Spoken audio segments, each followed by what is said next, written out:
that's basically, unless you have some questions. Oh, yes, yes. I was wondering, diva sounds like it's more important than human, better than human.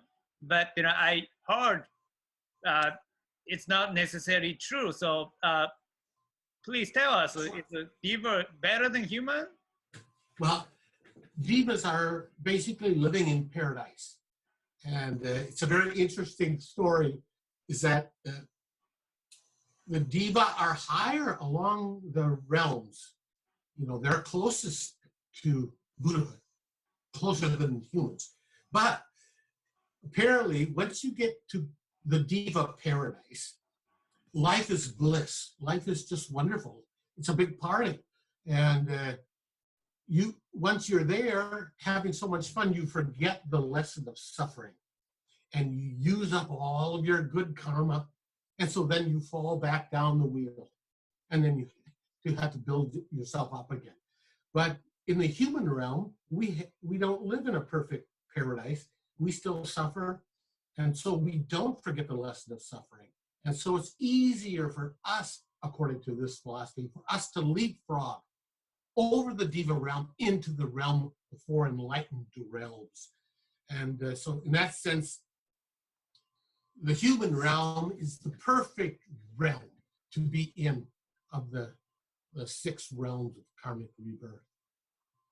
I hope that answered your question. Wonderful. Can we switch back to your face? I want to see you. Yes. Wonderful. So, yeah, I'm very excited. So, is there any particular Nyorai Buddha you like that you want to share with us? Well, I like them all, but my favorite deities are from the diva class. For example, the deity Shiva, who was the Lord of Destruction in Hindu mythology, has been converted in Japan into a jolly Santa Claus, a big fat jolly Santa Claus, who's the god of the kitchen and the god of agriculture. That's a whole different story, but the diva class is a very, very interesting class. And we'll talk about that in a different presentation. Now, I forgot to mention,